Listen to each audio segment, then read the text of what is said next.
Bom dia, meu nome é Bruno Pessoa e seja bem-vindo ao canal Programando e Aprendendo.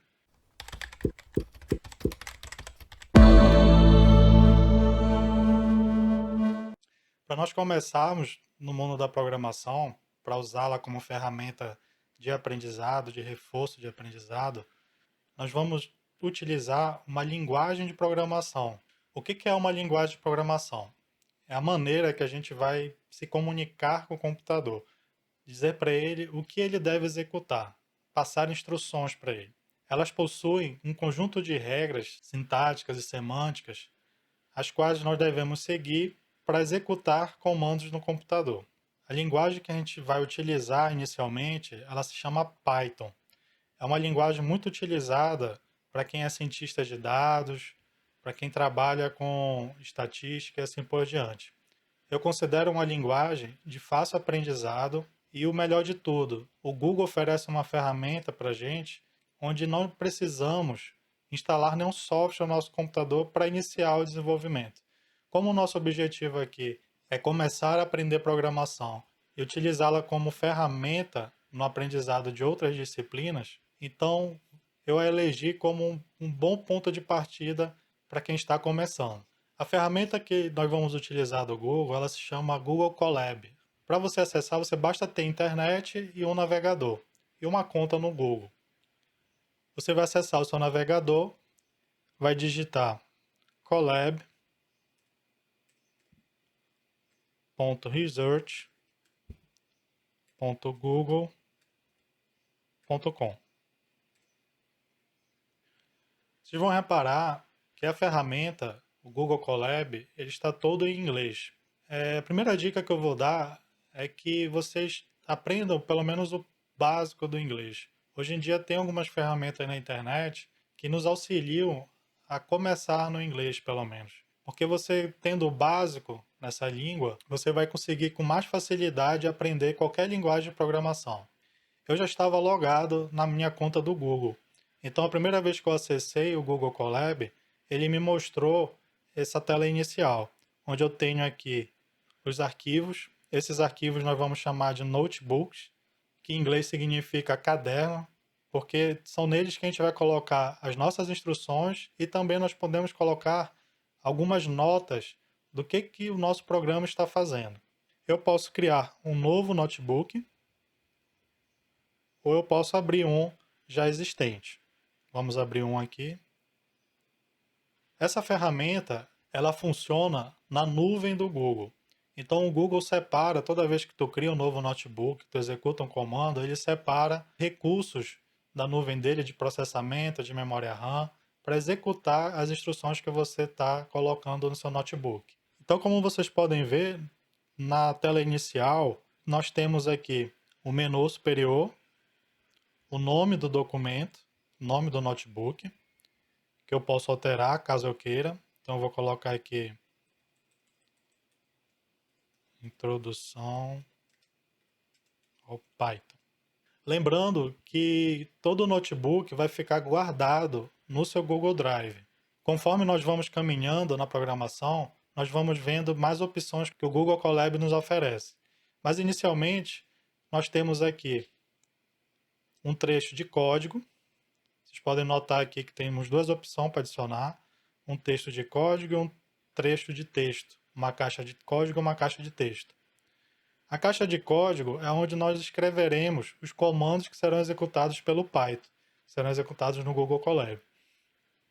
A caixa de texto, vou adicionar uma aqui, uma célula de texto, ela serve para colocarmos nossas anotações. Então, se você está escrevendo um código que resolve uma função do primeiro grau, você pode colocar os comentários que você achar necessário dentro dessas caixas de texto. Por exemplo, eu vou colocar aqui código do vídeo de introdução ao Python. Ele dá um preview do código que está aqui do lado. Pronto.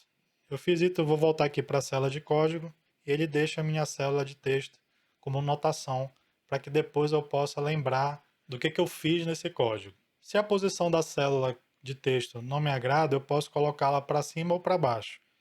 Basta clicá-la e depois clicar na seta mover para cima, que você move a sua célula de texto para cima, né? Como eu havia falado antes, a linguagem Python ela obedece algumas regras, assim como nós temos regras no português, no inglês. Então vamos começar a escrever um pouco de código. Primeira coisa que normalmente nós aprendemos na programação é o conceito de variável. Eu fiz um vídeo anterior aqui no canal explicando um pouco da arquitetura do computador. Então, toda vez que nós falarmos de variáveis na linguagem de programação, significa que é o momento que estamos utilizando a memória principal do computador. Porque a variável nada mais é do que um trecho dessa memória que será utilizado para guardar algum valor. Toda variável ela tem que ter um nome e nós podemos atribuir valores para essa variável. Algumas regras para definir o nome das variáveis são as seguintes: não pode começar com número, não pode ter espaços no nome da variável e nem caracteres que são específicos da linguagem. A seguir, nós vamos ver alguns operadores de adição, de subtração. Então, esses operadores não podemos utilizá-los como nome de variável, no meio do nome, ou no início ou no final, porque eles são específicos da linguagem. E para quem já pegou essa parte no ensino médio sobre variáveis, função do primeiro grau, x e y, vai ver que a ideia é um pouco parecida. Então, em homenagem às funções do primeiro grau, eu vou criar uma variável chamada x. Esse aqui é o nome da variável. E eu vou colocar um valor dentro dessa variável. Como é que eu faço isso? Igual a 10, por exemplo. O primeiro comando que eu estou executando aqui é o comando que está separando um trecho na memória principal e guardando o valor numérico 10 nesse trecho. Para executar o comando, eu clico aqui no Play. No início, o Google Colab ele vai demorar um pouco para executar o seu primeiro comando, porque ele está separando recursos, como eu falei anteriormente, na nuvem do Google. Pronto. Não foi nada muito emocionante, ele simplesmente guardou o valor 10 na memória. Se eu quiser alterar o valor do x, eu posso simplesmente deletar o 10, colocar 90, por exemplo, e apertar Shift Enter, que ele executa a linha de comando e pula para uma próxima linha de comando. Naquele outro vídeo que eu falei sobre arquitetura de computadores, eu também menciono os dispositivos de entrada e saída. Toda linguagem tem algum comando que você utiliza para dar uma saída, para dar uma resposta para quem está utilizando. No caso aqui do Python, a gente vai utilizar um comando chamado print. Vocês podem reparar que o Google Colab ele já coloca uma dica na tela para nos informar quais comandos tem com esse nome. Todo comando que eu for executar no Python, eu coloco os valores que eu passar para esse comando dentro de parênteses, entre parênteses. Por quê? Mais uma vez, isso é uma regra da linguagem. A gente vai aprender mais adiante o conceito de funções. E vocês vão entender o que são parâmetros e como nós podemos criar funções. Esse print ele nada mais é do que uma função da linguagem Python, um comando. E muitos comandos precisam que a gente passe alguns valores para ele saber o que ele tem que fazer com aquele valor. Então, no caso do print, a gente tem que passar a informação que nós queremos que ele imprima na tela. Eu vou passar o x, que isso significa o quê? Que ele vai imprimir o valor que está na variável x. Ele não imprime o nome x, ele imprime o valor da variável. Então, vou apertar Shift Enter. Então, vocês podem notar que ele imprimiu o valor que está armazenado na variável x, que eu coloquei na minha primeira linha de comando. Se eu voltar aqui, alterar o valor de x, executar essa linha novamente, e em seguida executar o print, vocês vão reparar que ele muda a resposta na tela. Então ele sempre vai imprimir aquilo que está na variável x. Todas as linguagens de programação, elas têm vários tipos de valores para as variáveis. As variáveis elas podem ser numéricas, textos, listas, no caso do Python, que em outras linguagens se assemelha aos vetores, arrays, matrizes, e valores booleanos. O que são valores booleanos? São valores que só podem ser falso ou verdadeiro. Então, esses são mais ou menos os tipos básicos de variáveis que nós podemos ter em cada linguagem de programação. No caso do nosso x, ele está assumindo um valor numérico e um valor numérico do tipo inteiro. Se eu quisesse que ele assumisse um valor decimal, bastaria eu escrever um valor decimal para ele. Lembrando que, como as linguagens são em inglês, nós não usamos a vírgula como separador de decimais. Nós usamos o ponto. Então, vou colocar aqui 12,25. Executo a linha novamente, porque se eu não fizer isso, ele não vai atribuir o valor ao x de novo. Vamos executar o print novamente aqui. Ele imprimiu agora 12,25. Outro tipo de valor são as variáveis do tipo texto, que nas linguagens ela recebe o nome de string. Então, se eu quiser criar uma variável do tipo texto, primeira coisa, defino um nome para ela. Aqui, meu nome. Reparem que eu coloquei o underline. O underline não é um caractere específico do Python, então eu posso utilizá-lo no meio do nome da variável, tá certo? O operador que atribui um valor a essa variável, que é o igual. O meu texto eu sempre vou colocar, no caso do Python, entre duas aspas ou uma aspa só, tanto faz. Então eu vou criar duas aspas. Vamos colocar aqui, programando e... Então, a variável meu nome, ela está recebendo... Opa, escrevi errado aqui. Ela está recebendo o valor string, do tipo string, ou do tipo texto, programando e aprendendo. Se eu der apenas um Enter dentro da minha célula de código, que é essa que tem um playzinho do lado, ele só pula para a próxima linha, ele não executa esse trecho de código. Só uma observação. Nós estamos fazendo aqui uma programação estruturada. Ela sempre vai ser executada do primeiro, do de cima, até embaixo. Mais adiante, veremos algumas outras estruturas que possibilitem que essa ordem seja mudada um pouco, como as estruturas de laço.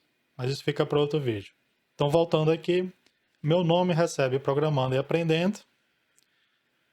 Agora eu vou usar aquele comando maroto do print e vou colocar aqui meu nome, que é o nome da minha variável.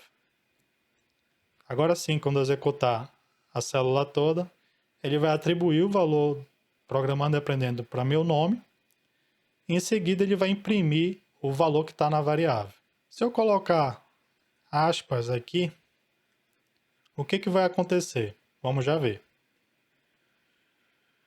Ó, repara que ele não imprimiu programando e aprendendo. Ele imprimiu meu nome.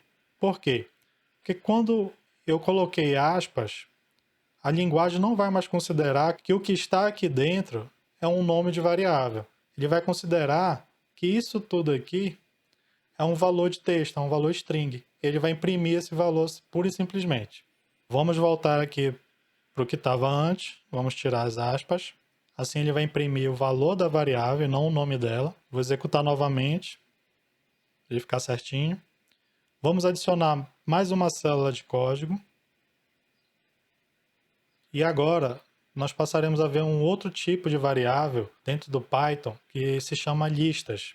Para quem já estudou um pouco de matemática, ela tem a mesma ideia do que os vetores e as matrizes, que não passam de um conjunto de valores dentro de uma variável só. Então, novamente, sempre seguindo a regra do nome da variável, lista 01. Repara que eu posso botar números no meio do nome da variável ou no final, mas não posso começar o nome dela com número, tá bom? Operador que vai atribuir o valor a esse trecho da memória, a essa variável. E como é que eu faço para criar uma lista? A minha lista pode ter qualquer tipo de valor aceitável pelo Python. Então ela pode ser uma lista de números, uma lista de strings ou textos. Ela pode até ser mesmo uma lista de outras listas.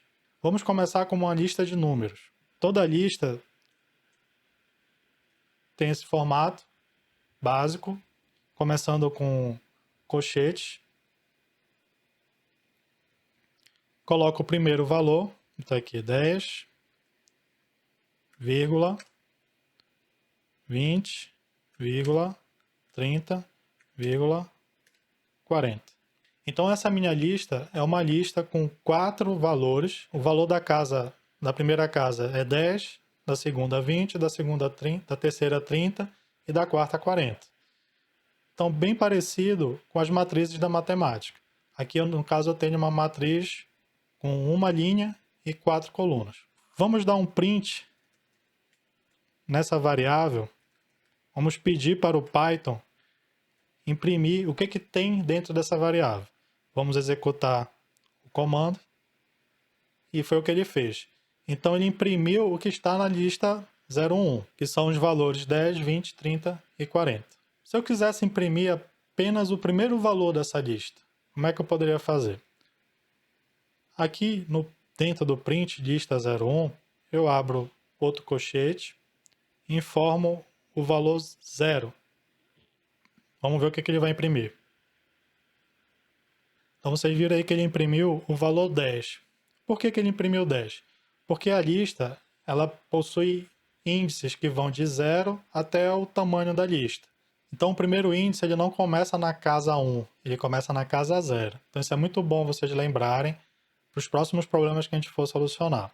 Eu tenho 4 casas, que são as casas 0, 1, 2 e 3. Se eu quisesse imprimir a última casa, eu não colocaria 4, eu colocaria 3. Tá certo? Vamos lá imprimir, o que ele vai fazer?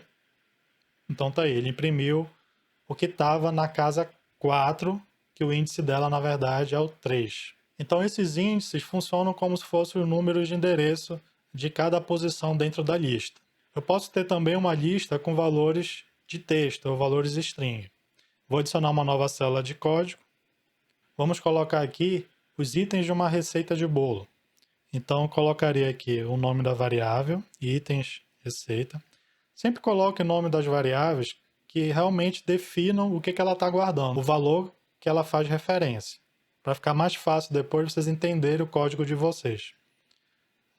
Operador de atribuição de valor da variável igual, vamos criar a nossa lista. Então, numa receita para bolo, a gente vai levar ovos. Lembrando aqui que eu estou colocando entre aspas, tá? Então, sempre que a gente definir valores de tipo texto, nós colocamos entre aspas. Podem ser simples ou podem ser aspas duplas. Vírgula, trigo, vírgula, leite, vírgula, o que mais? Manteiga? Tá bom, né? Vamos executar, vou executar essa célula apertando Shift Enter, passando para o próximo. Não fez nada demais, ele simplesmente atribuiu o valor à memória. Mas agora eu vou mandar imprimir com print o valor da variável itens receita.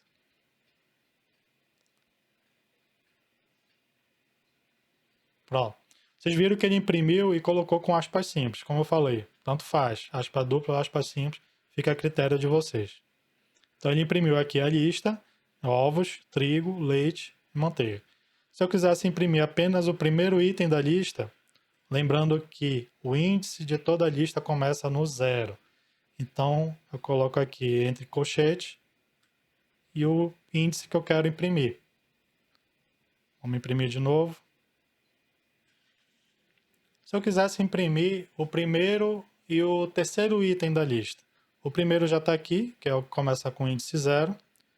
Aqui no print ele permite que eu faça o seguinte, bote uma vírgula e coloque um outro valor para ele imprimir junto com o primeiro. Então vou colocar novamente aqui o nome da variável, itens receita, entre colchetes. No caso eu quero o terceiro item, então ele é o 0, 1, 2. Ele é o item com índice 2 da minha lista. Vou colocar aqui 2. Vamos lá executar o comando novamente. Então tá aí. Ele imprimiu ovos, que é o item 0, no caso é o primeiro, com índice 0. E leite, que é o terceiro item, mas que tem índice 2.